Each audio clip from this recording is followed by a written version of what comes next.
Bonsoir mesdames, bonsoir messieurs. Nous sommes ravis de voir qu'il y a de plus en plus de monde pour assister aux conférences de Rochefort Nouveau Monde. Avant de vous présenter le conférencier de ce soir, je voudrais rappeler quel est notre objectif dans cette association. Nous pensons que vivre ensemble, ça veut dire se supporter, pouvoir discuter, et que la formation ou la réflexion sur l'étude de la formation des opinions est quelque chose d'essentiel pour pouvoir accepter l'autre et pour pouvoir parfois se remettre en question. Donc nous avons eu un certain nombre de conférenciers et si on regarde bien la trajectoire que nous avons, il s'agit d'une part de regarder ou d'étudier les sources ou la qualité des sources qu'on utilise pour de former une opinion et d'autre part de regarder comment nous sommes fabriqués à la fois de manière culturelle, de manière biais cognitive, de manière cerveau. Et il nous a paru assez intéressant de s'intéresser justement à cette matière première qu'est le cerveau. Donc nous avons demandé au professeur Benary de bien vouloir nous expliquer cette mécanique. Et il n'ira pas jusqu'au bout parce qu'il n'est pas théologien ou je ne sais quoi, mais il va nous dire comment la matière existe, comment nous pouvons, avec quels moyens nous réfléchissons, sans pour autant définir ce qu'est l'esprit qui intéresse beaucoup de personnes. Donc le docteur Benary est docteur en neurobiologie. Il a une vie très très riche sur laquelle je reviendrai tout à l'heure peut-être, mais il a été directeur de l'INSERM pendant plus de 25 ans, en succédant notamment à Alexandre Minkowski, qui était la personne qui a introduit la néonatalité en France.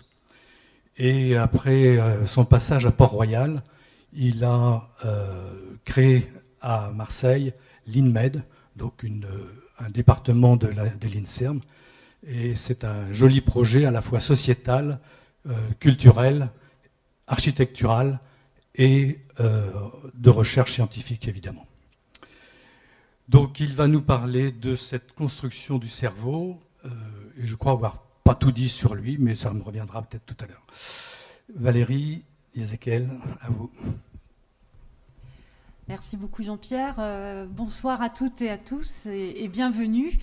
Et tout d'abord, un énorme merci à Monsieur Benary pour avoir accepté cette invitation, nous donner de son temps et surtout nous faire partager son savoir, les fruits de ses recherches. Monsieur Benary est auteur de plus de 600 publications, comme vous l'avez compris, c'est un chercheur aguerri, et sans vouloir faire des mauvais jeux de mots, mais c'est un chercheur qui trouve. Hein, quand même. Alors, on ne va pas faire la liste de toutes les publications, juste ici 2 petits ouvrages. Les 1000 premiers jours sur comment préparer la santé de l'enfant et puis traiter l'autisme au-delà des gènes et de la psychanalyse. Donc il y a bien évidemment d'autres ouvrages et à l'issue de la conférence, comme d'habitude, autour du pot de l'amitié, vous aurez le loisir d'acheter certains des ouvrages, si vous le souhaitez, de Monsieur Benary. Alors on ne touche aucune commission, hein, on ne fait pas de pub, mais par nature, on sait qu'un certain nombre d'entre vous sont toujours intéressés pour acquérir quelques ouvrages et dans le cadre du partenariat qu'on a avec la FNAC, on participe à cela. Allez, on y va, c'est parti. Monsieur Benary, le cerveau, c'est inconnu. Alors, tel est le titre de la conférence de ce soir, et pour autant, beaucoup de progrès ont quand même été faits dans la connaissance de cet organe fabuleux qui est le cerveau. Pourriez-vous nous éclairer, dans un premier temps, sur justement la construction du cerveau ? Donc, vous nous avez proposé de présenter rapidement quelques diapos pour effectivement mieux saisir certaines choses. Merci. Merci à vous d'être présents si nombreux. Si je parle pas vite ce qui m'arrive, vous me faites signe. Et s'il y a quelque chose qui n'est pas clair, vous me faites signe aussi. Alors, un chercheur est quelqu'un qui parle aussi au grand public. Il doit être prudent, parce que moi je ne promets pas la lune. Comme l'a dit Jean-Pierre, je ne suis pas théologien, je ne parle que de choses que je peux prouver. Le reste, je ne parle pas. Alors, le cerveau, personne ne peut prétendre être un expert du cerveau, parce que c'est trop compliqué. Beaucoup trop compliqué. On pourrait parler des heures sur la psychiatrie, sur les maladies psychologiques, sur la schizophrénie, sur tout ce que vous voulez. Moi, je vais prendre un angle qui est le mien, qui est celui de vous dire ce qu'on peut faire, ce qu'on peut comprendre, et ce qu'on peut traiter, ce qu'on peut guérir. Le but de la recherche n'est pas de guérir. Le but de la recherche est de comprendre. La recherche fondamentale. Mais c'est évident que comprendre veut dire aussi espérer, traiter, guérir, prédire. Prédire, c'est très important. Vous allez voir tout au long de la conférence que la prédiction et la prévention sont cruciaux. Parce qu'il y a des maladies qu'on ne sait pas guérir, mais qu'on sait traiter quand on les attrape tôt. C'est vrai de toutes les maladies pratiquement. Ça va du cancer en passant par la maladie cérébrale. Si on passe à la diapo suivante, alors un cerveau c'est quoi? Comment ça se construit? Essayez d'imaginer un tube creux, un tuyau.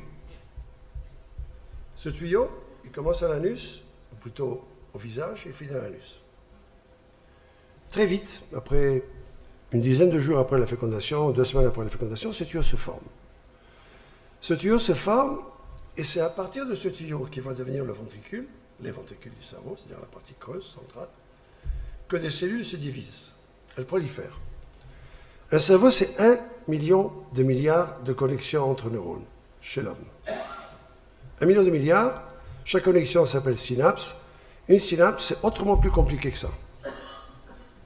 Ça veut dire à peu près 200 000 téléphones portables par personne vivant sur cette planète. Donc vous voyez un peu la complexité.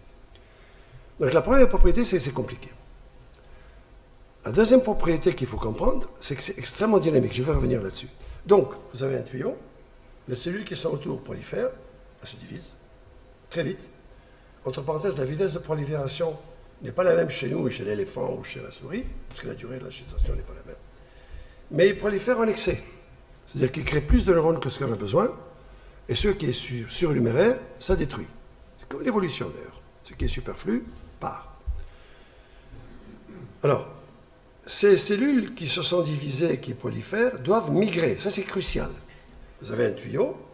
Si je prends mon cortex, mon cerveau par exemple, vous avez une région ici qui s'appelle la temporale, vous avez au milieu le striatum. Les cellules doivent migrer là où elles sont attendues. La migration est un des processus les plus importants et les plus complexes de la chose. Alors, les synapses, c'est le site d'à peu près tout.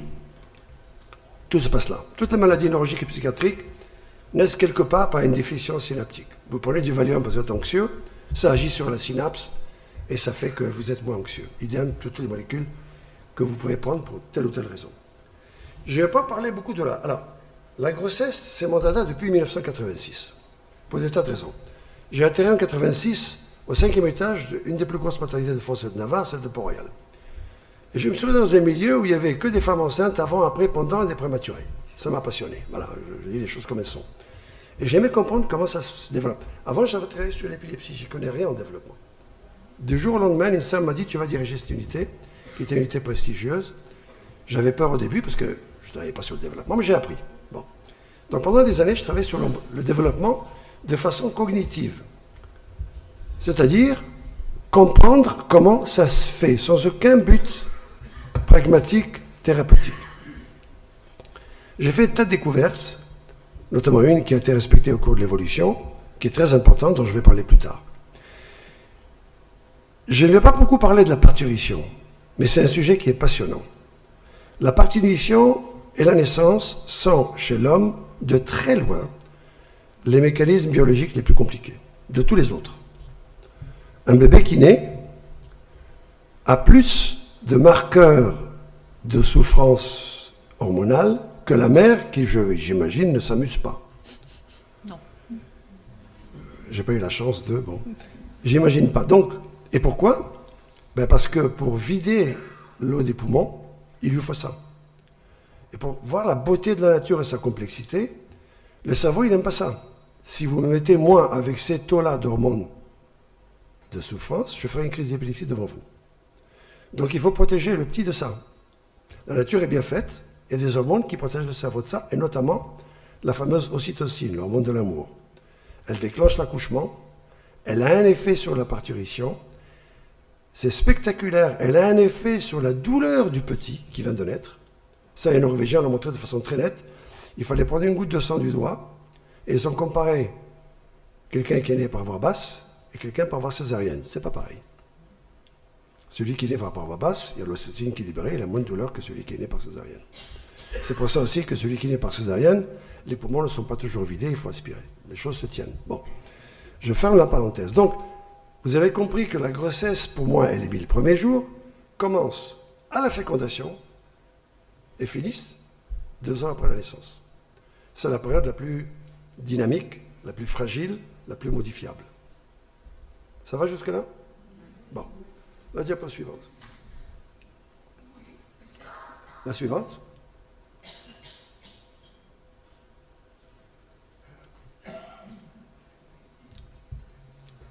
Ah, si elle ne va pas changer, La ça va. technique est bloquée, mais ça va se débloquer. J'ai des problèmes avec la technique, je ne sais pas pourquoi. C'est...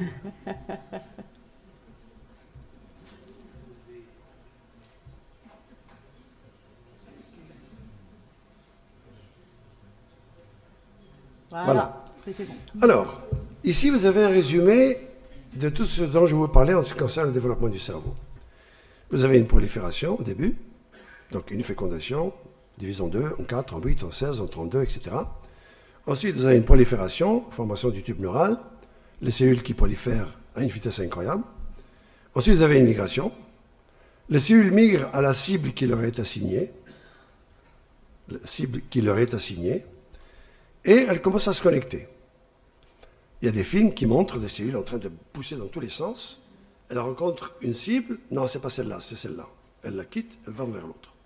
Donc elles se connectent avec qui il faut. C'est comme quand on construit un bâtiment. Il y a le plancher, il y a la plomberie, il y a le machin. Tout ça suit une certaine logique. Il y a une carte, mais cette carte ne vaut rien sans la confirmation qui va venir par la suite. Donc il y a une trajectoire. La cellule ne va pas n'importe où. Les cellules de ma rétine, elles vont aller dans le système visuel, elles ne vont pas aller dans le système auditif. Bon. Ensuite, elles forment des synapses avec celles avec lesquelles il faut. Elles créent des réseaux. Alors vous avez le réseau visuel, vous avez le réseau émotif, mais il faut tout de suite comprendre que tout est lié à tout. Dire, j'ai la région là de je ne sais plus quoi, comme on disait à l'époque, la criminalité, le machin, c'est de la foutaise tout ça. Ça ne tient pas la route une seconde. Parce que tout est dynamique et tout est connecté. Je prends l'exemple simple, que je pense souvent. Le tableau de Van Gogh à Arles avec la chambre bleue et le lit et le fauteuil à côté, que j'aime beaucoup. Eh bien, quand on le voit, on pense avec qui on était. Est-ce qu'on était ému? Est-ce qu'il faisait, je ne sais pas, la route, le chemin, tout ce que vous voulez. Tout ça sont des régions du cerveau différentes qu'on connecte. On va connecter le système visuel qui va identifier l'image, le système pariétal qui va dire « Ah oui, mais j'étais avec machin, je me suis disputé, j'ai fait je ne sais pas quoi », etc., etc., etc. C'est la synchronie entre tout ça qui fait que l'image acquiert son émotivité. Ce n'est pas une structure du cerveau. Ce n'est jamais le cas. Tout est lié. Alors, le sujet, évidemment, qui intéresse ici beaucoup les gens, c'est gènes et environnement. Je vous dis tout de suite, je suis un environnementaliste maniaque. Je ne crois pas à la génétique. Je répondrai à toutes les questions que vous voudrez poser. Vous allez voir au cours de l'exposé pourquoi la génétique, à mon avis, certes, c'est la première phase de la construction du cerveau, comme de tous les organes. Si mes reins sont là et pas là, il y a une génétique qui les a mis là et pas là. Mais ça s'arrête très vite. Déjà, à la fin du premier trimestre de gestation, c'est l'environnement qui prend le relais, qui va valider ou pas la construction. Quand on a construit une autoroute qui va de Marseille à Paris ou à Lyon, on a fait une carte, après on l'a validée ou pas. Quand on construit un pont, c'est pareil. On a une carte, mais après, il faut la valider. La diapo suivante. Alors, je ne sais pas si ce film marche, malheureusement il ne marche pas. C'est dommage, c'est la technique. Ce que vous voyez ici, à votre gauche, c'est un tissu humain obtenu par avortement thérapeutique que l'on cultive à une phase qui correspond à la migration du cortex. Alors je vous explique. Le cortex, c'est la couche qui domine le cerveau, l'enveloppe si vous voulez. Chez nous, elle a 6 couches. Chez les animaux, elle a 4 couches. Chez nous, elle a 6 couches. Le tube est au départ, il est au milieu, enfin au point de départ. La cellule qui quitte va devoir aller à l'étage qui la concerne. Comment elle va à l'étage qui la concerne? Il y a une cellule qui s'appelle la guile gliale qui est un ascenseur. Elle a le pied dans le tube et la main sur la surface crânienne. Donc imaginez une ligne droite. La cellule se met dessus, c'est fabuleux à voir. Elle fait comme ça. Elle arrive à l'étage qui la concerne, elle sort, elle se connecte. D'accord? Ce processus-là, il est en grande partie dépendant de l'environnement. Vous prenez des molécules qu'il ne faut pas prendre pendant que vous êtes enceinte, ben ça peut impacter ce travail-là. Par exemple, certains antiépileptiques. Ils affectent la migration. Juste pour vous montrer que c'est compliqué et que les mécanismes ne sont jamais... Dans la nature, il n'y a rien d'automatique. Rien. Tout est dynamique, tout se modifie tout le temps. Tout le temps, tout le temps, tout le temps. C'est une des limites d'ailleurs de l'imagerie cérébrale. Elle est fantastique, l'imagerie. Ce qu'on fait, c'est fantastique. Mais c'est une image à un temps T. Si vous la faites 5 minutes plus tard, vous avez une image différente. Et c'est ça qui rend la vie des neurobiologistes un peu compliquée. À droite, vous avez la même chose, mais vous n'allez pas le voir, chez la souris. Pareil. Le cortex est plus petit. Il y a toujours 6 couches, chez la souris aussi. Et vous voyez la migration. Et vous pouvez tester les effets de drogue sur la migration. Est-ce que la drogue X empêche la migration de se faire? La réponse, elle est oui, souvent. La diapo suivante.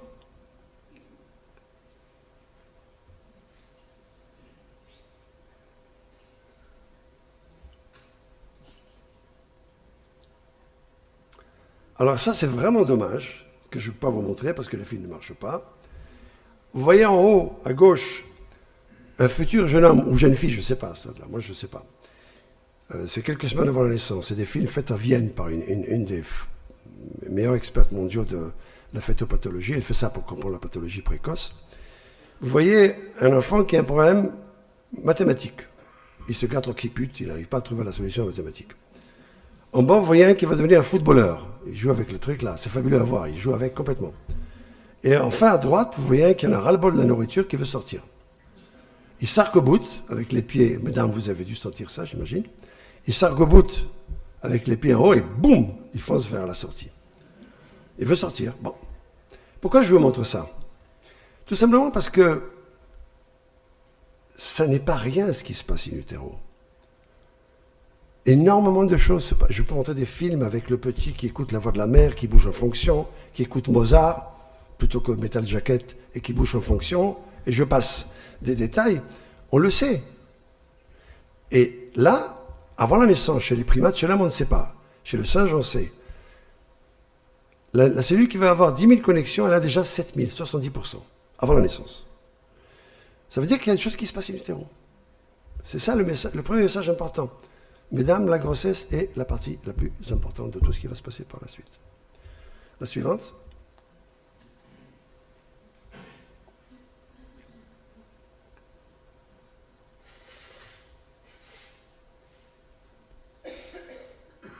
Alors, ça c'est bon.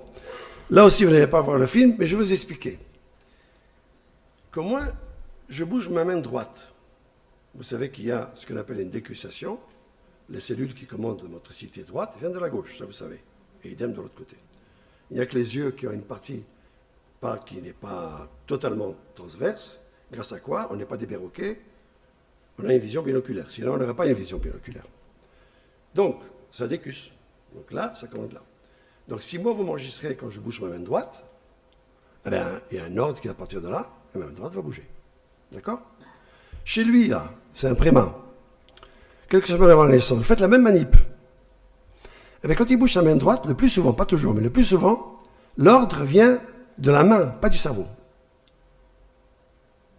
Ça veut dire au fait que l'activité, elle est centripète, pas centrifuge, le plus souvent. Pas toujours, le plus souvent. Ça veut dire quoi? Ça veut dire que cette activité qui est motrice, au fait, elle est réflexe périphérique. Les bébés, ils font ça, jusqu'à un moment donné, ils ne savent pas bouger une main et l'autre, ils ne savent pas faire ça non plus. Pour les mêmes raisons, ça prend du temps à se développer. Mais ces messages-là sont périphériques, hérités, au fait, pratiquement des salamandres, pratiquement de toute une série d'espèces animales dans lesquelles, effectivement, au départ, c'est des mouvements qui ne sont pas commandés, qui ne sont pas volontaires. Alors, la question qui se pose, et si on peut passer à la suivante, je vais montrer la même chose.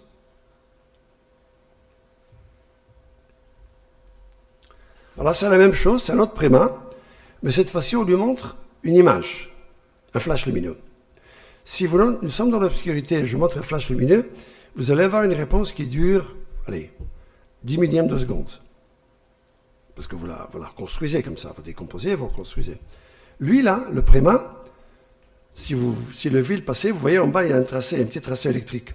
C'est beaucoup trop long. Ça s'appelle une onde rétinienne. nous ouvrons nos yeux à la fin du premier trimestre de la gestation. Je peux vous garantir qu'on ne voit rien. Pourtant, chez un animal gestante, vous empêchez la rétine d'être active, le système visuel se développe mal. Qu'est-ce que ça veut dire? Vous savez, en science, le plus difficile, ce n'est jamais la réponse, c'est toujours la question. Toujours la question. Et la question, il faut bien la poser. La question, je la pose, est la suivante. Pourquoi diable faut-il une activité centripète plutôt que centrifuge? Pourquoi diable faut-il une activité visuelle, qui n'est pas visuelle parce qu'on ne voit rien, mais qui est cruciale parce que sans ça se développe mal? Est-ce que la question est claire? Si vous avez compris la question, la réponse est très facile. Ben, c'est un GPS. C'est tout bête. Enfin, c'est ce que moi je propose. D'autres ne sont pas d'accord. Entendons-nous bien. La science, c'est jamais c'est pas la théologie, justement. C'est pas du béton, c'est pas écrit. Donc, et je ne le dis pas en l'air, j'ai des raisons de le dire. Bon. Donc, ça veut dire que, in utero, on a une activité qui est importante. Deuxième point que j'ai rajouté, mais que je souligne, l'activité du cerveau immature n'a rien à voir avec l'adulte. Rien. Vous enregistrez un cortex de préma, vous allez avoir ce qu'on appelle la delta broche, une activité particulière, que l'on ne voit plus après. Donc le cerveau immature n'est pas un petit cerveau adulte, il a ses propres règles, il a son propre fonctionnement, et il y a des choses qui marchent à l'envers, si j'ose dire. Voilà le background, le scénario qu'il faut essayer de comprendre. Donc, ça marche différemment. La suivante.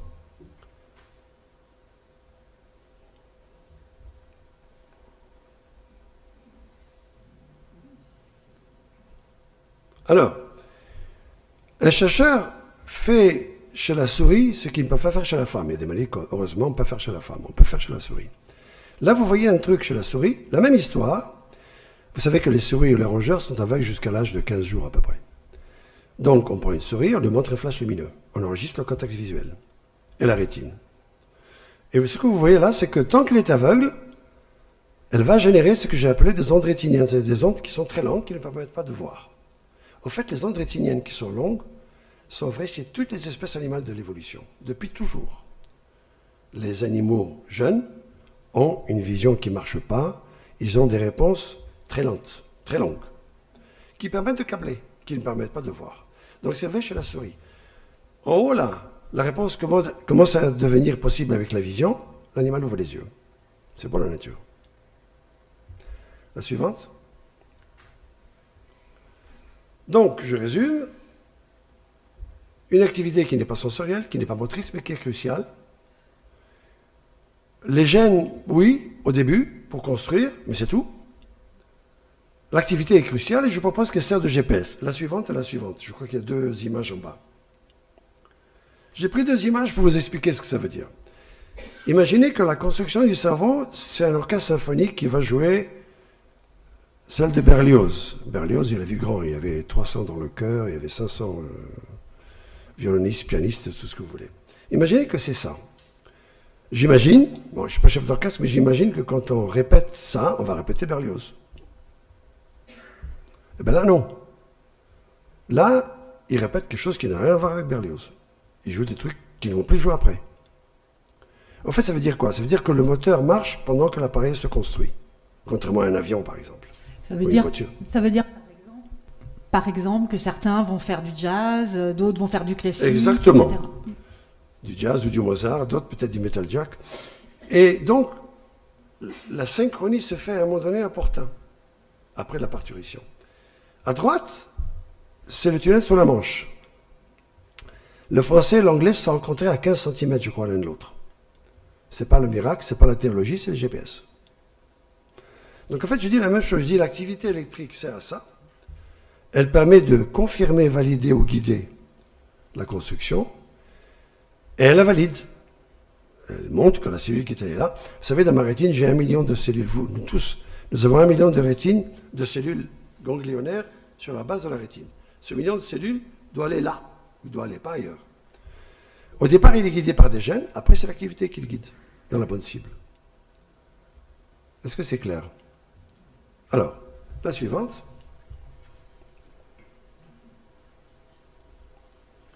Alors, avant d'arriver à ce sujet, donc on résume. Prédire et prévenir. 2 mots-clés. Il n'y a pas que la génétique qui explique les comportements, les maladies, etc. L'environnement est extrêmement important. On a affaire ici à des choses qui sont un peu contre-intuitives, que M. Benary nous a très bien expliquées. Ces merveilles encore de la nature, qui est extraordinaire. Et donc, fort de cette introduction, où on a posé un certain nombre de concepts, la question sur laquelle on s'est accordé avec M. Benary pour continuer, c'est de savoir si on peut aujourd'hui détecter précocement une maladie neurologique. Alors, on parlera de l'autisme plus spécifiquement après. On va parler de l'autisme, mais ça s'applique à beaucoup de maladies. Comme je vous ai dit, quand j'ai pris la direction de Port-Royal, la maternité ne m'intéressait pas. Ce qui m'intéressait, c'était l'épilepsie. J'étais un expert en épilepsie pendant pas mal d'années. Et tout à fait par hasard, j'ai commencé à découvrir ces règles de maturation que je vous ai expliquées. J'ai rencontré un pédopsie qui est à Limoges, qui s'appelle Éric Lemonnier. On a commencé à discuter. Et c'est vrai que mon parcours et mes idées collaient parfaitement avec le traitement de certaines maladies neurologiques et psychiatriques. Au fait, la question se pose très simple. La diapo suivante. Avant celle-là. J'essaye de savoir si je peux prédire, si ce que je vous ai dit est vrai, à savoir nombre de maladies ou de syndromes naissent in utero, je devrais pouvoir identifier un syndrome dès la naissance en analysant les données de la maternité. C'est clair. Si une maladie naît in utero, en regardant la maternité, je dois pouvoir l'identifier dès la naissance, en incluant la parturition, donc dès le premier jour jusqu'à jour 2 après la naissance. J'ai pris l'autisme. Pourquoi j'ai pris l'autisme? Parce que l'autisme est un syndrome qui est en croissance assez exponentielle. On ne sait pas très bien pourquoi. Moi, je pense que c'est en grande partie la pollution et la grossesse. D'autres pensent autre chose. Et c'est un syndrome extrêmement hétérogène, extrêmement complexe, pour lequel il n'y a pas de traitement.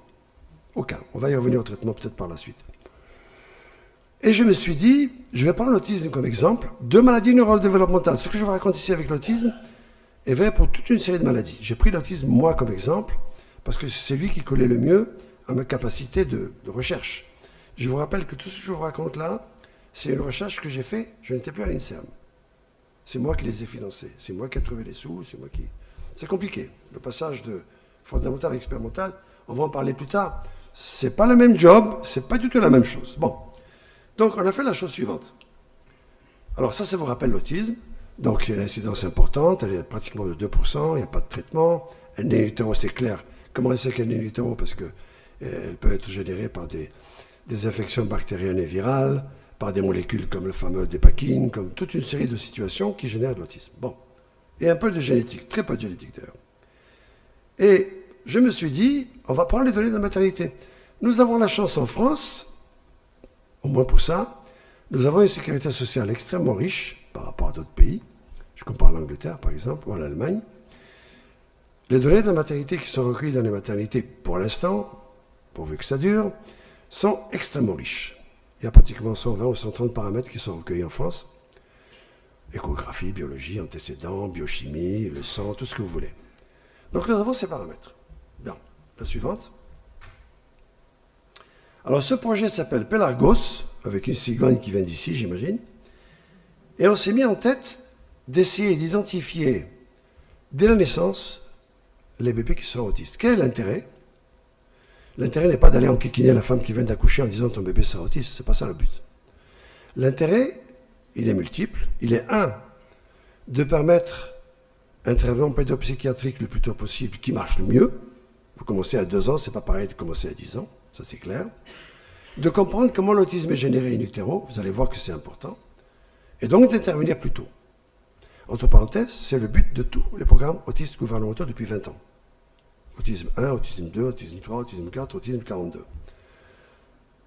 Moi, je les mets en action. La suivante.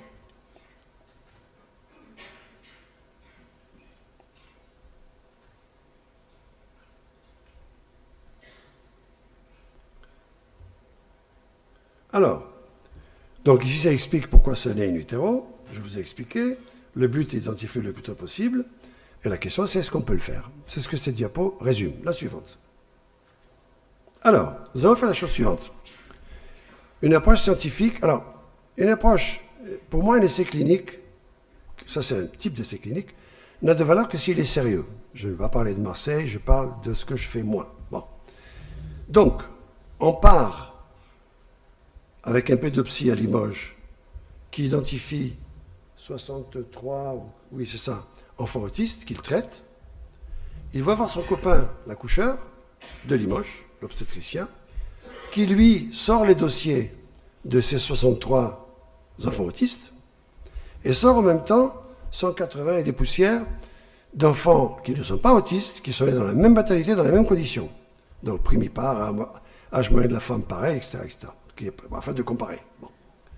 Ensuite, ça c'est la partie la plus difficile, j'ai la chance d'avoir 2 informaticiens Big Data Learning, comme ils disent, experts. Ils prennent ça et ils touillent. Machine Learning. C'est quoi Machine Learning? C'est vous prenez tous les paramètres, donc 250 maternités multipliées par 120 paramètres, ça fait beaucoup. L'ordinateur on cache à l'ordinateur 10% des données, il ne les voit pas. Il voit 90% qui restent, et il touille. Celui-là, il a ça, celui-là, il a ça. On lui demande de sortir des populations qui sont homogènes. Et il nous sort les populations des bébés qui, le premier, j'insiste beaucoup là-dessus, je ne suis pas partisan de l'eugénisme. Mesdames, l'avortement, c'est votre problème, c'est pas le mien. Mais il faut le faire à juste... Là, si on se base sur les données de la maternité à partir de mes calculs, et on fait un avortement avant la naissance, c'est du meurtre, pas de l'avortement. Parce qu'on ne sait pas ce qui va arriver. Donc je parle jusqu'au 2e jour après la naissance. Il faut que ce soit clair. Je ne veux pas d'embrouille là-dessus. Bon, une fois qu'il a fait ça, il a pris tous les paramètres, parturition incluse, il me sort le résultat. Le résultat, c'est, je peux identifier quasiment 100% des bébés qui ne sont pas autistes, 96%, et 41 à 50% de ceux qui vont le devenir. Entre parenthèses, c'est à peu près 10 fois plus que ce que les généticiens peuvent faire comme prédiction. Il n'y a pas de génétique là-dedans. C'est juste les données, il n'y a aucun coût supplémentaire, c'est les données qui sont normalement recueillies dans la maternité française. Je ne pourrais pas le faire en Angleterre, ils n'ont que 2 échographies. Je ne pourrais pas le faire aux US, parce que là-bas, les échographies sont payantes. Donc les familles pauvres ne les ont pas. Mais je passe. Je ne vais pas faire de la politique, vous comprenez la différence. La deuxième chose que l'ordinateur fait, c'est qu'il m'explique pourquoi mon programme a choisi ça comme autiste et pas ça. Et là, ça commence à devenir passionnant pour le chercheur que je suis. Je suis un chercheur quand même, si je fais de la clinique. À droite en bas, vous voyez la croissance du périmètre crânien, in utero, à partir de l'échographie. Vous savez qu'on fait 3 échographies obligatoires en France. Vous avez ici le 2e et le 3e trimestre. Les Américains avaient montré que des enfants et des adolescents et des bébés autistes, 40% d'entre eux ont un encéphale plus gros que la moyenne. 40%.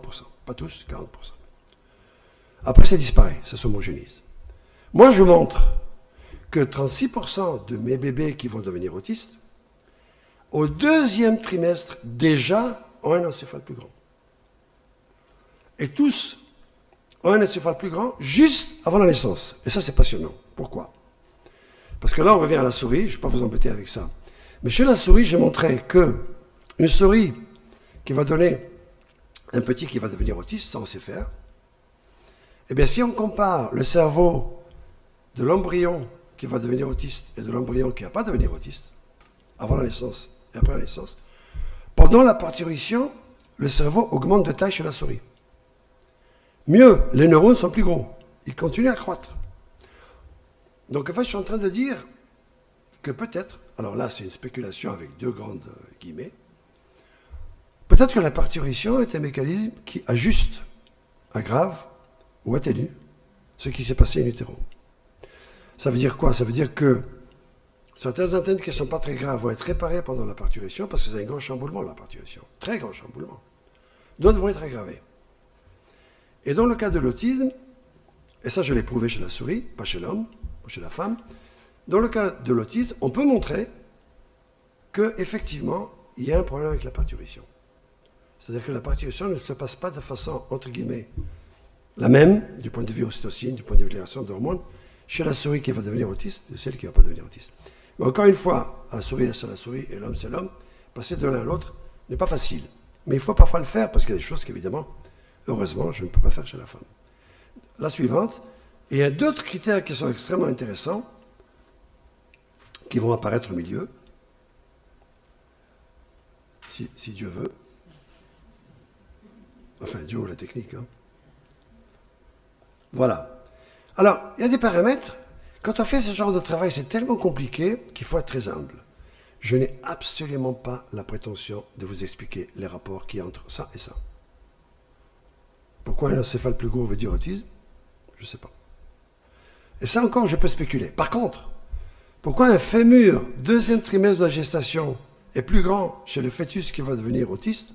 J'ai aucune idée. Mais c'est un fait. Pourquoi est-ce que celui qui va devenir autiste se met en position tête basse 2 semaines avant l'autre? J'ai aucune idée. Mais c'est un fait. Et je ne sais pas l'expliquer. Donc je n'explique pas ce que je n'explique pas. Je constate. Il y a des choses que je sais expliquer. Ce que je vous ai dit sur le développement, le checkpoint, ça, je peux le prouver. Là, je ne peux pas le prouver. Je peux juste constater, mais c'est déjà pas mal.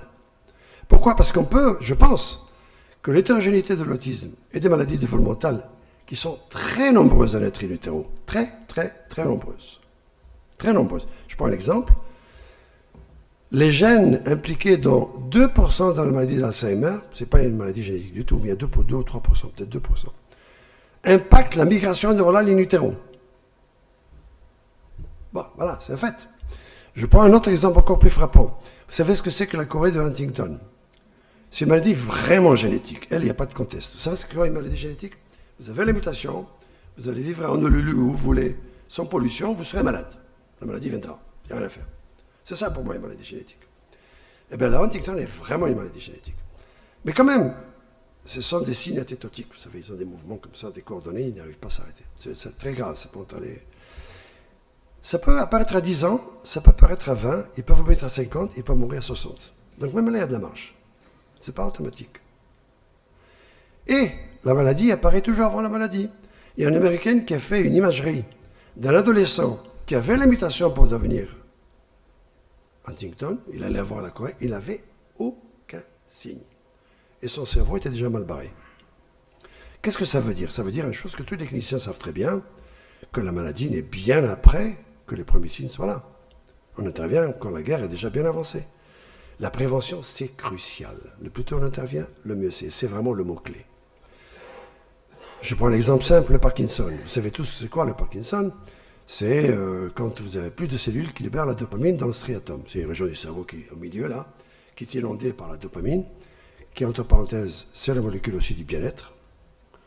Ils sont aperçus, là je vois une parenthèse, que les patients auxquels on donnait trop de dopamine alors qu'ils n'en avaient pas assez, ils ont un énorme problème, ils sont tout le temps en érection, tout le temps ils veulent du plaisir, et ils achètent et ils vendent tout ce qu'ils peuvent. Je ferme la parenthèse. Les molécules du plaisir, c'est pas n'importe quoi. Le bon Dieu les a pas mises là pour rien. Ils servent à quelque chose. On s'en peut savoir d'ailleurs aussi, les molécules anti-obésité, il faut se méfier. Sanofi pensait faire des milliards avec une molécule anti-obésité, jusqu'à ce qu'ils s'aperçoivent que le plaisir de nous manger, c'est un plaisir. C'est pas n'importe quoi. Quand on l'élimine, ben on n'est pas content. Il y a eu des suicides. Ben oui. Donc voilà, c'est compliqué, il faut faire attention. Je reviens à mon histoire. Donc, prédire, c'est extrêmement important. Avec humilité, ce que je vous ai raconté là, pour l'instant, n'a pas de valeur. Parce que machine learning n'a de valeur que si je le valide. J'ai fait un essai à Limoges, il faut que je fasse un ailleurs. J'ai commencé un à Grenoble. Le même. S'il valide le premier, peut-être qu'il augmente le pourcentage d'identification, je serai sur le bon track, comme on dit. La diapo suivante. Alors, là, on laisse. On va se refaire une petite pause là, pour bien voir qu'on a bien tout compris. Qu'une grande partie des maladies neurologiques naissent in utero, que parmi elles, il y a une très très faible part, en fait, de la génétique, et que ce qui a été démontré notamment par M. Benary, c'est qu'il y a un certain nombre de facteurs, notamment des facteurs environnementaux, d'antécédents familiaux, etc., qui permettent de construire un modèle qui va faire des prédictions. Alors 2 choses, je ne peux pas m'empêcher de parler de l'intelligence artificielle, puisqu'on a bien vu ici à quel point elle était utile, et pour nos fidèles dans la salle, qui doivent être nombreux, j'imagine, ça fait référence aussi à notre conférence de rentrée de septembre dernier, puisqu'on avait fait une conférence sur l'intelligence artificielle.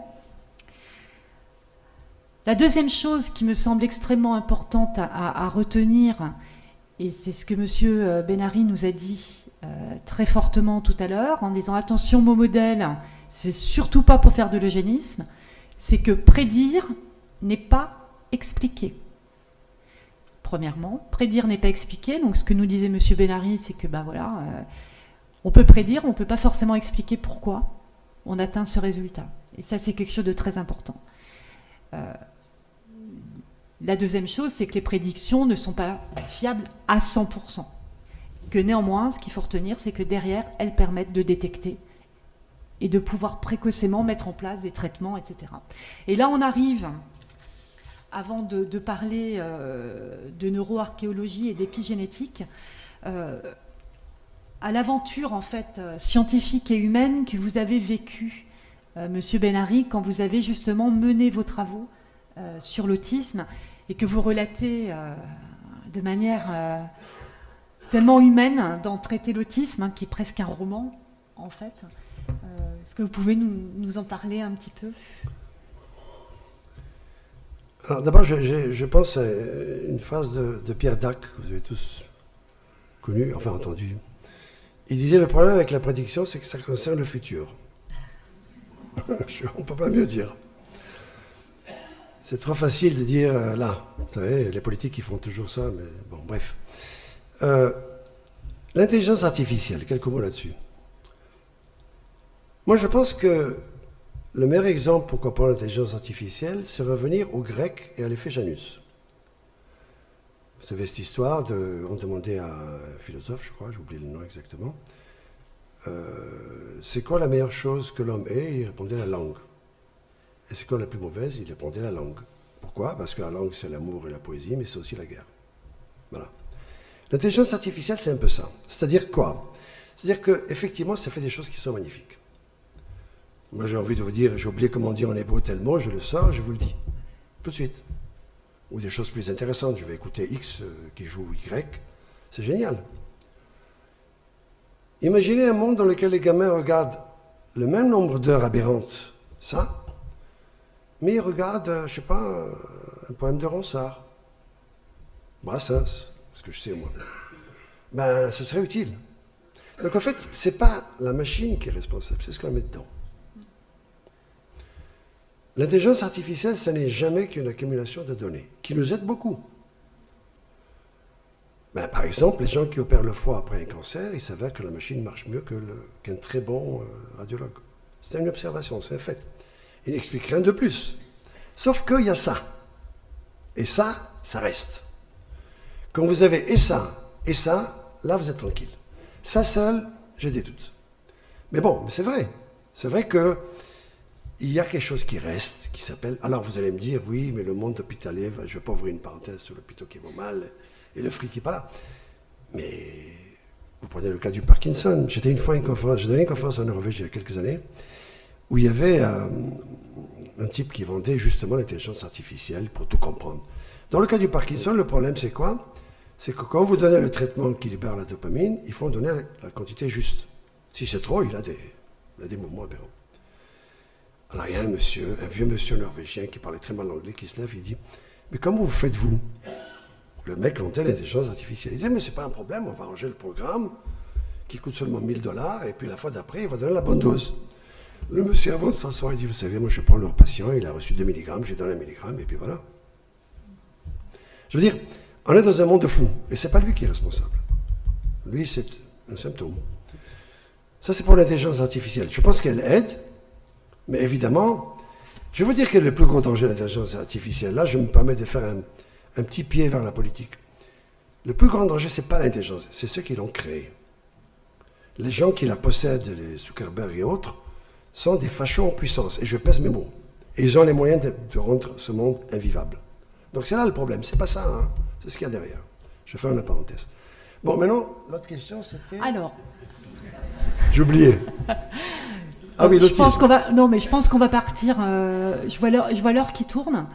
Bon, on a parlé de l'autisme tout à l'heure.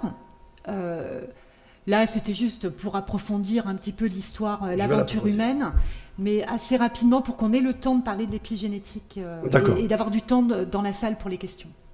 Ben, si vous montrez la diapo suivante, elle résume tout, en fait. Oui, vous allez voir. La suivante. Voilà.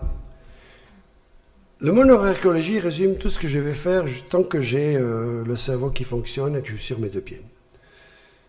Pourquoi? À droite, vous voyez l'effondrement de Charles de Gaulle. En gros, si ce bâtiment un jour s'effondre, je pourrais expliquer très bien pourquoi. Même un siècle plus tard. Qu'est-ce que ça veut dire? Ça veut dire que, en regardant les pièces du passé, on peut comprendre ce qui s'est passé. C'est là le mot neuroarchéologie. C'est une transformation de l'archéologie à la neuro, à la migration, à tout ce que je vous ai raconté. Et moi, j'ai proposé, je suis allé plus loin. Je ne vais pas vous montrer tous les diapos, mais je la résume. J'ai montré chez la souris que dans le cas de l'autisme ou de l'épilepsie ou de toute une série, je vous montrerai la série de maladies, mais c'est impressionnant. Épilepsie, autisme, trauma crânien, douleur chronique. Dans tous ces modèles-là, il y a des neurones qui sont restés immatures. Il est in utero. Le neurone qui devait migrer n'a pas bien migré, se retrouvait quelque part où il ne devait pas être. Il a gardé ses propriétés immatures. Il n'a pas mûri, comme une pomme qui n'a pas mûri. Il faut bien comprendre, je prends un exemple simple.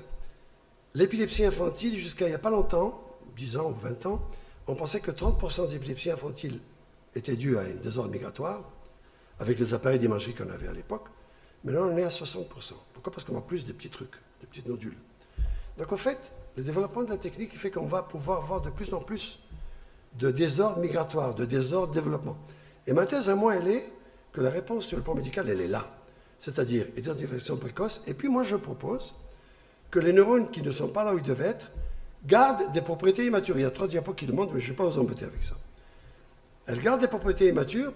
Et ce sont ces propriétés immatures dans un cerveau adulte qui sont la cause de la maladie. Imaginez, vous avez des cellules là, qui génèrent une activité aberrante, elles perturbent le voisinage. Je veux les faire taire.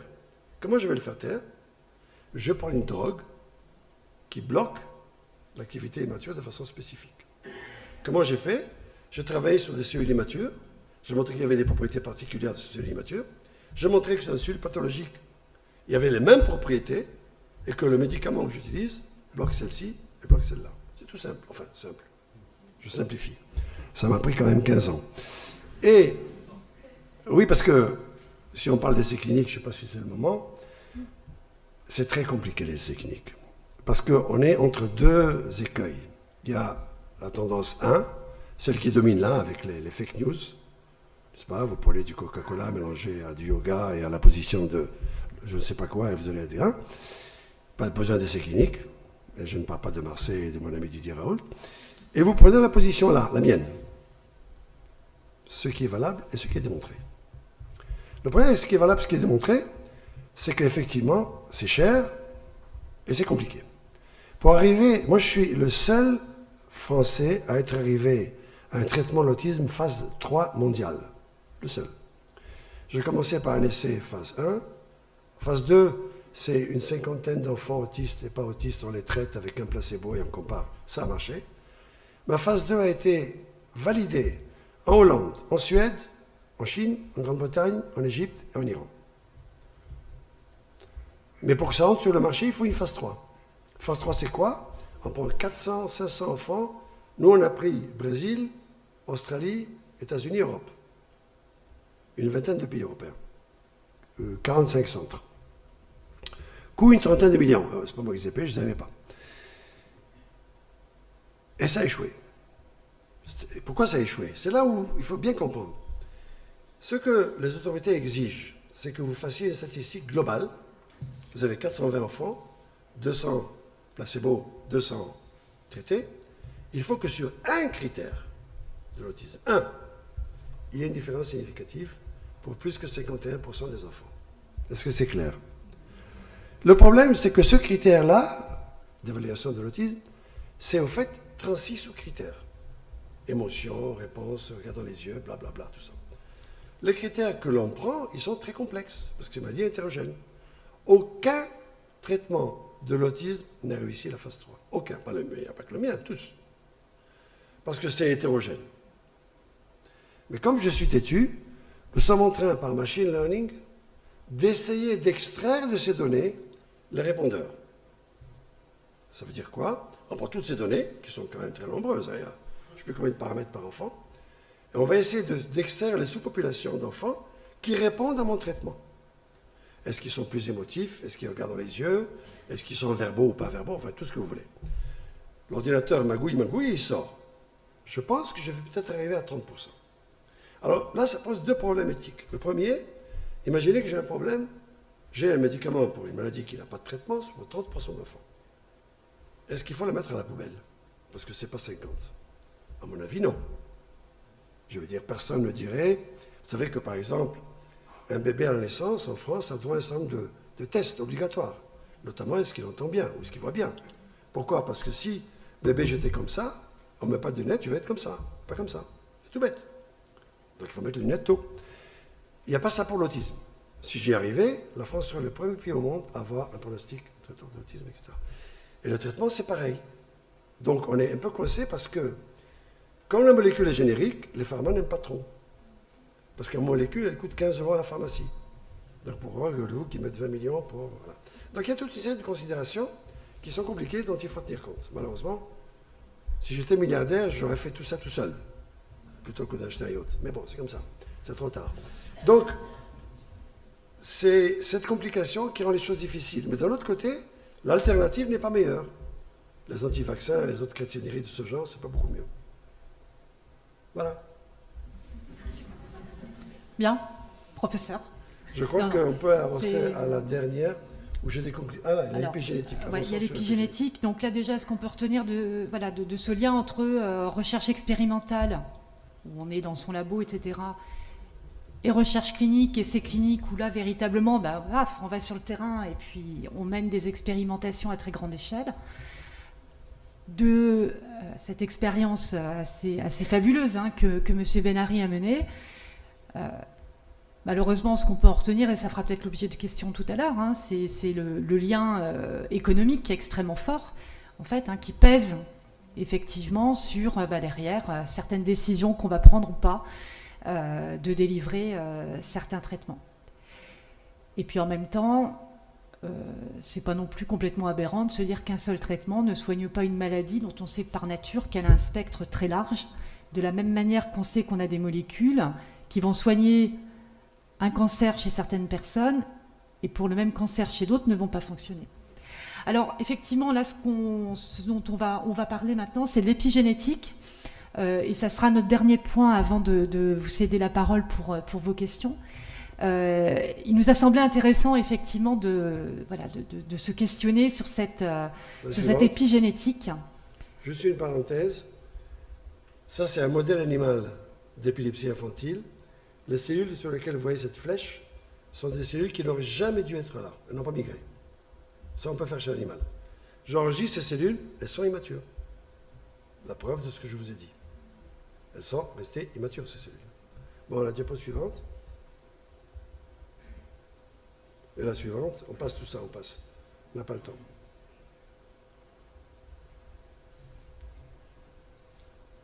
Donc la suivante. Encore la suivante. On passe la clinique, on passe toute la clinique de l'autisme. Et le traitement, c'est pas le sujet, là. La suivante. De toute façon, je n'ai pas le film, alors. La suivante. C'était un enfant qu'on a traité, on voit comment c'est impressionnant. Et encore une. On va arriver à l'épigénétique, là. Bon, ça, c'est pour vous montrer le casse-tête du capitaine Haddock, la phase 3. Mais bon, c'est passé, vous avez compris ce que je voulais vous dire. Alors, voilà la conclusion de ce que je fais en ce moment. Alors la conclusion, avant de passer à l'épigénétique, qui est, je crois, la suivante. Bon, je vais d'abord donner la conclusion. Le mot miracle est valable en théologie, il n'est pas valable en science. La science, par définition, elle est remise en question. Ce que je vous raconte d'ici 10 ans, ça verra peut-être faux, peut-être pas bon, peut-être pas suffisant. Mais c'est comme ça la science. Et il faut l'accepter, il faut accepter les limites. La bonne nouvelle, c'est que je crois que quand même, quelque part, comprendre comment ça se développe ouvre énormément de portes. Si je veux que quelque chose reste de tout ce que j'ai fait dans ma vie de scientifique, c'est ça. C'est-à-dire la neuroécologie. L'idée que, si on comprend ce qui s'est passé avant, on peut intervenir à des molécules qui vont, non pas guérir, on ne va pas guérir l'autisme, on ne va pas guérir Alzheimer, on va atténuer si on s'y prend tôt. Il faut un peu d'humilité. Vraiment, ça, il faut comprendre. Hein. Les gens qui vous promettent par thérapie génique de tout guérir, c'est du grand n'importe quoi, ça n'existe pas, c'est pas vrai. Pourquoi? Parce qu'il n'y a pas de... C'est pas la génétique le problème. Il n'y a pas de relation entre une mutation qui se passe in utero et la maladie qui vient 10 ans plus tard. Entre-temps, rien ne s'est passé. Qu'est-ce qu'il a fait le cerveau entre-temps? Il s'est adapté. Je prends l'exemple simple. Vous accouchez d'un enfant qui est anoxié. On le ressuscite, la vie est belle. 20 ans plus tard, il a une épilepsie temporale. Qu'est-ce qui s'est passé pendant 20 ans? Ben oui. J'ai montré chez l'animal que le cerveau s'est orienté, il s'est organisé pour tenir compte du fait qu'il a eu un PET, il a eu un problème, et il réagit en conséquence. Le cerveau, il n'est pas indemne, il est dynamique, il réagit à tout. Et c'est cette réaction qu'il faut tenir compte. Le problème n'est pas la génétique, le problème c'est la dynamique. Il n'y a pas de relation entre le point de départ et le point d'arrivée. On traite le point d'arrivée, pas le point de départ. À la limite, la mutation au départ, je m'en fous. C'est ce qu'elle a fait qui m'intéresse. La diapo suivante. La guérison, évidemment, viendra de l'école, au fait. En fait, je suis en train de faire un cours qui n'est pas mon domaine, hein, sur l'importance de la culture, de la civilisation, de l'école, de la prévention. C'est ça le problème. Alors l'épigénèse. Alors, est-ce que vous pouvez nous expliquer, du coup, ce que c'est? Alors, parce que là, dans la salle, allez, on fait un sondage. Épigénétique, vous savez ce que c'est? Ah, il y a quelques bras, mais ils ne sont pas nombreux à se lever. Hein. Alors, je vous explique. Je ne suis pas un expert d'épigénétique, je vous explique la vision traditionnelle. Vous avez l'ADN. L'ADN, c'est quoi? C'est une succession de lettres. Une Bible. Bon. La thèse des généticiens, c'est que l'ADN dit tout. Mon intelligence, ma criminalité, ma bêtise, tout ce que vous voulez. Ma foi, des bêtises qui ont été les unes après les autres éliminées. Pourquoi? Parce que dans l'ADN, vous avez une partie codante, qui code des gènes identifiés, mes yeux bleus ou mes yeux gris ou ce que vous voulez. Et vous avez une partie qui est majoritaire, qui n'est pas codante. Donc vous avez des lettres. On ne sait pas ce qu'elles codent, mais elles sont importantes. Il y a des théories sur lesquelles la longueur joue un rôle dans le vieillissement cérébral, mais des théories comme ça. Bon. L'épigénèse, c'est quoi? Quand vous avez une succession ATGC, ATGC, qui code pour mes yeux bleus, enfin que je n'ai pas bleu moi, eh bien, la lecture de ce codage se fait par un mécanisme extrêmement compliqué qui va être déclenché par des mécanismes épigénétiques, c'est-à-dire l'environnement. En gros, l'ADN dans ma main, c'est rien. L'ADN n'a de sens que dans une cellule, où il est régulé par son petit voisinage. Et son petit voisinage, c'est l'épigénèse qui le dirige. Et le plus intéressant, c'est que maintenant, il est clair que même l'épigénèse est transgénérationnelle. Ça veut dire que vous avez quelque chose qui intervient là, et qui sur 3 générations se manifeste de nouveau, ce n'est pas l'ADN, c'est le même ADN. Mais la lecture du ou des gènes a été modifiée par quelque chose et a été transmise. On peut montrer chez la souris, sur 3 ou 4 générations, la transmission d'un stress maternel. 3 ou 4 générations. Chez la femme, ça a été fait dans toute une série de conditions sur lesquelles je ne vais pas m'étendre, notamment pendant la guerre avec les nazis qui entouraient un village allemand, qui l'ont affamé pendant 14 mois.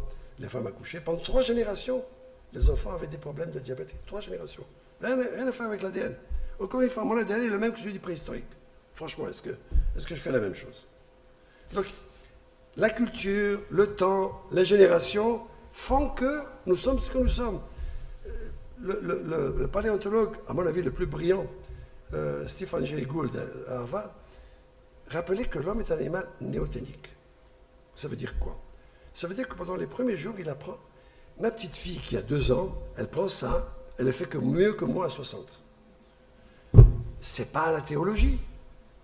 C'est des choses qui se transmettent à travers le savoir que nous partageons. Il est là le secret. Sinon, nous ne serons pas ce que nous sommes.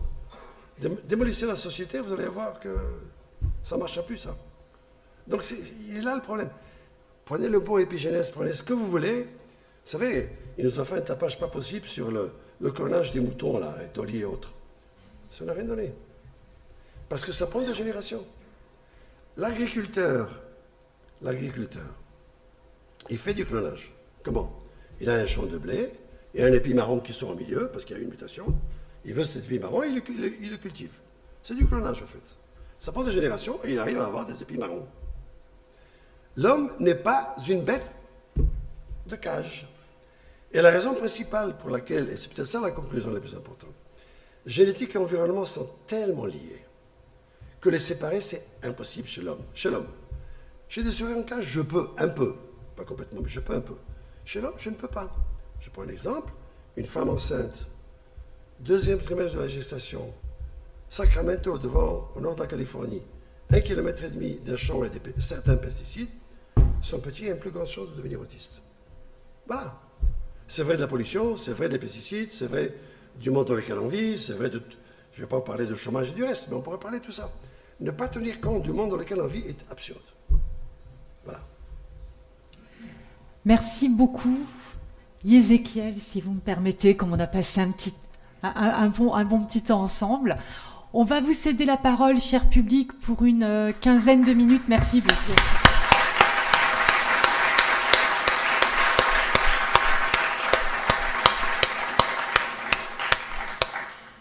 Je pense que les micros vont circuler.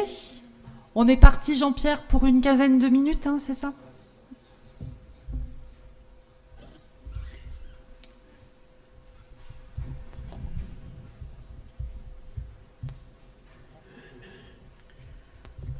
Alors, nous avons une main au fond qui fait office de sémaphore et une autre sur le côté en deuxième main. Bonjour. Déjà, merci. Je n'aurais pas la prétention d'avoir tout compris. Mais moi non plus. Lorsque vous avez débuté la conférence, vous avez établi le fait qu'il y avait un tube, qu'il y avait des transmetteurs, des sortes d'ascenseurs, que les neurones prenaient, etc. Et vous avez parlé de GPS. Alors, tout bêtement, je me suis posé une question. Qui a conçu la carte de ce GPS? Question très difficile à laquelle je n'ai pas une réponse facile. Alors, je vais vous dire. Je reviens à Stephen Jay Gould, qui était un homme vraiment passionnant.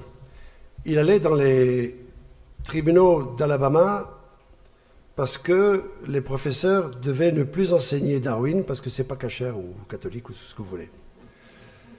Et il allait défendre les profs. Il y a un prof qui s'est fait virer d'une classe d'Alabama parce qu'il enseignait Darwin. Et le créationnisme dominait. Et il a écrit des bouquins qui sont une splendeur. Je vous recommande, n'hésitez pas une seconde. Stephen Jay Gould, il a au moins 10 livres qui sont plus beaux. Et le problème qu'il avait était le suivant. C'était que l'évolution a suivi une trajectoire. D'accord? Avec des biais. Hein. Il y a des biais dans lesquels la nature, elle n'est pas avare. Elle a créé des millions d'espèces qui ont disparu. Pas d'effet de l'homme, parce qu'elle n'était pas adaptée. Il y avait des bestioles avec 8 pattes qui n'avaient pas d'yeux, enfin bref. Elle fait des essais partout. Il ne reste que ce qui marche. D'accord? Pourquoi je vous dis ça? C'est parce que c'est pas... Alors lui, il disait, je refuse à croire qu'il y a un programme génétique parce que ça voudrait dire qu'il y a un Dieu. Il était athée, comme moi. Mais ça, c'est un débat. On a le droit d'être athée, on a le droit de ne pas l'être. Et il disait que la génétique, parce que la position, vous avez raison, je prends un exemple simple. Vous prenez un tétard. Le tétard, il a 2 yeux. Au départ, chaque œil envoie l'information uniquement d'un côté, pas de l'autre. Quand il passe à la phase grenouille, alors le tétard, il est comme ça. Quand il passe à la phase grenouille, il y a certaines cellules qui vont aller de l'autre côté. Et là, il y a un gène. qui dit à l'axone, toi tu vas tourner à gauche, pas à droite. D'accord? Donc là, il y a une information génétique certaine. Ça veut dire qu'il y a une information génétique au départ pour guider les cellules là où elles doivent aller. Est-ce que c'est un programme génétique? Je ne sais pas. Mais en tout cas, il y a un programme, disons. Voilà. Parce que là aussi, vous pouvez approfondir. Le gène qui s'exprime ici chez le tétard s'exprime pile au moment où le tétard devient grenouille. Pourquoi à ce moment-là et pas avant ou pas après? Je ne sais pas. Vous voyez ce que je veux dire? Donc, c'est pareil avec les limandes et les sols, avec les yeux de côté qui vont dans l'un côté. Il y a au cours de l'évolution des règles qui ont été respectées et qui sont changées après. Et il y a certainement au départ un guidage qui est programmé, mais je ne peux pas vous expliquer comment il est programmé exactement. Moi, je ne sais pas. Prochaine question. Là d'abord, je crois. Oui, quel rôle attribuez-vous aux fibres nerveuses? Aux fibres nerveuses. Alors, les fibres nerveuses, c'est une bonne question. En fait, je vous rappelle qu'un neurone, c'est quoi? C'est une cellule qui a un côté avec un dendrite, c'est l'entrée, et un côté avec une fibre, c'est la sortie. Elle reçoit l'information d'un côté, elle l'analyse, parfois elle la transmet à l'ADN, et l'activité électrique se propage vers la cible et libère un transmetteur qui va activer la suivante. C'est ça le principe. Donc vous avez une conduction, la fibre nerveuse, c'est un tube qui peut conduire l'information très vite. Je prends l'exemple chez nous, je fais 1m83 à peu près, il y a des neurones qui partent de ma couche 6 de mon cortex, qui vont jusqu'à mon pied, et qui véhiculent l'information à une vitesse grand V, sinon je ne pourrais pas bouger le doigt tout de suite. Je le bouge en quelques millièmes de seconde. Pourquoi? Parce que ces fibres-là sont des fibres qu'on appelle myélinisées. Je ne vais pas vous faire un cours de biophysique, mais en gros, la fibre a une enveloppe qui augmente son impédance, ce qui fait que l'activité se propage très vite, parce que la résistance est très grande. On peut faire du 80 mètres secondes, par exemple. Il y a d'autres fibres qui ne sont pas myélinisées et qui, elles, marchent moins vite, qui font d'autres fonctions. Par exemple, les fibres de la douleur sont très lentes.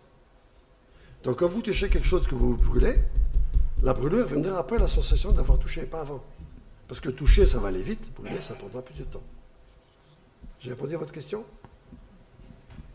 Non? Alors, on a une troisième question. On a une troisième question ici. Monsieur, allô? Oui. Oui. Pardon. Je vous remercie beaucoup de vos remarques.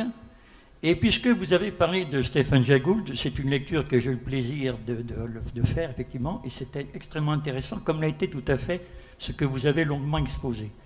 Vous avez parlé à un moment donné de théologie et vous avez soulevé le fait que vous étiez athée. Je n'ai pas d'avis particulier à ce sujet, comme vous. Par contre, j'ai en tête l'expression d'un monsieur qui s'appelait René Descartes, ça remonte bientôt à 4 siècles, qui se disait « l'âme est dans la glande pinale. Voilà sa source, voilà son origine. » Je n'ai pas d'avis, mais vous, a priori, compte tenu des techniques que vous évoquez, qui se développent sans cesse, peut-être, avez-vous une idée? Alors, la glande pinéale n'est pas du tout... D'abord, je dois vous dire, j'évite de parler de l'âme et de la conscience parce que je ne sais pas ce que c'est sur le plan biologique. Je crois, moi, que tout est chimique, tout est électricité. Il y a quelque chose qui se passe à un autre niveau que je ne sais pas expliquer. Donc, je ne m'aventure pas dans ces forêts que je ne maîtrise pas. Voilà. Il y a d'autres qui parlent très bien de la conscience, que Dieu les bénisse. Moi, j'évite. Voilà. C'est vrai qu'il y a une conscience, mais elle est compliquée et je ne sais pas la mesurer. Donc, voilà. Entre parenthèses, je ne vais pas rentrer dans le débat, mais ce n'est pas incompatible. Vous savez, religion, science, athée, pas science. L'inventeur du Big Bang, c'est un curé belge. Donc, il y a des rapports. Je reviens à votre question. Alors, la glande pinéale, non, ce n'est pas le centre de l'âme. Par contre, elle a une activité liée à la libération de certains transmetteurs, notamment la mélatonine, qui est importante pour l'endormissement. Vous savez que les enfants autistes prennent tous de la mélatonine. Il m'arrive moi d'en prendre parce que je suis assez insomniaque. Alors, est-ce que c'est lié à l'âme? Moi, je ne crois pas. Je crois qu'il n'y a pas de centre de l'âme, comme il n'y a pas de centre de la conscience, comme il n'y a pas de centre... Parce que tout est lié à tout. Je pense que l'âme est quelque part enfouie dans l'ensemble des structures. Alors, certaines régions ont plus d'importance que d'autres. Et ça, on le sait à partir des trucs classiques de Broca et des autres. Vous savez, les accidents qui ont eu lieu avec le monsieur qui a eu le python qui est entré là, qui a massacré le cortex frontal. Il ne pouvait plus répéter que D, c'est tout. Mais il comprenait ce qu'on lui disait. Mais il ne voulait pas le sortir. Vous voyez ce que je veux dire ? Il y a des maladies extrêmement compliquées. Il y a parfois des maladies dans lesquelles il n'y a pas de décussation du système visuel. Vous mettez le type dans deux lentilles de microscope et il voit deux choses différentes, il les voit avec l'œil droit et l'œil gauche séparément, il n'arrive pas à les mettre ensemble. Et quand vous montrez un marteau et un clou, il comprend que ça c'est lié à ça, mais pas le dire. Il va dire, je vois un marteau, je vois un clou. Il ne voit pas l'association. Vous voyez ce que je veux dire ? C'est extrêmement compliqué. Et simplifier, c'est bien, pas en excès. Donc non, la glande pinéale, ce n'est pas le centre de l'âme. L'âme, nous en avons tous une, je pense. Elle est quelque part enfouie dans ce magma complexe qu'est le cerveau. Une dernière question ? Il y a une dame là. Professeur Harry, merci beaucoup pour cette conférence qui était intense mais fort intéressante. J'ai une question qui est un tout petit peu technique. Les autistes, je connais un peu, j'en ai accompagné certains en stimulation olfactive. Et j'ai un petit défaut, un dada, j'adore les statistiques et les big data. Donc ma question, elle est assez simple. Est-ce que les données anciennes pourraient être passées à la moulinette de la learning machine que vous utilisez pour éventuellement traiter certaines, avec certaines molécules, pas traiter, mais avec certaines molécules, voir si chez des adultes autistes, il y a des répondants? Je vais vous répondre de plusieurs façons. La première, si vous voulez la réponse à toutes ces questions, je vous invite à inviter mon ami Éric Lemonnier, qui est le pape de l'autisme en France de son traitement, et il vous parlera de tout ça très bien. Maintenant, la réponse à votre question, elle est compliquée. Pourquoi ? Parce que ce que vous proposez là peut être le sujet d'un travail académique, financé par les CHU, pas le privé. Le privé n'a jamais financé ça. Parce que ça coûte cher et parce qu'il faut qu'il y ait quelque part un taux sur investissement, ce qui est normal. Donc, alors, est-ce qu'il y a des travaux faits ? Je sais qu'Éric a beaucoup travaillé sur, notamment, le rapport, l'amélioration que les enfants autistes adolescents autistes pouvaient avoir en contact avec s'occuper des chevaux. Il y a des choses très spéciales là-dessus. Je ne suis pas expert. Hein. Moi, je vais vous dire, je n'ai pas de religion là-dessus non plus. Ce qui marche me va. Si quelqu'un, une mère vient me dire, il boit du Coca-Cola, il est heureux, ben écoutez, moi je suis ravi. Je sais pas j'ai absolument pas la prétention d'avoir la seule voix. C'est pas vrai, ça tient pas la route. Moi j'ai vu, vous savez, il y a une femme qui est venue me voir, elle me dit, vous savez, depuis que je le traite, il va pas mieux, mais il me sourit. Je dis, moi, vous savez, c'est pas mal ça déjà, non ? Vous pourriez peut-être, juste pour finir de répondre, donner cet exemple qui est dans cet ouvrage de cet adulte qui a été traité dans... Ah oui, c'est une histoire assez marrante. Eric a traité un enfant qui était autiste, avec succès, avec mon produit, il allait beaucoup mieux. Un jour, le père de cet enfant est venu avec lui à voir Éric Lemonnier. Et à la sortie, il dit, monsieur le docteur, je crois que je suis autiste moi aussi. Est-ce que vous pouvez me mettre sur un médicament ? Il l'a mis sur un médicament, il avait une quarantaine d'années. Quelques mois plus tard, il écrit à Eric et à moi, et il dit, vous savez, avant que j'allais voir la maîtresse de mon fils, je ne regardais jamais ses yeux, parce que j'avais peur. Maintenant, je les regarde, qu'est-ce qu'ils sont beaux.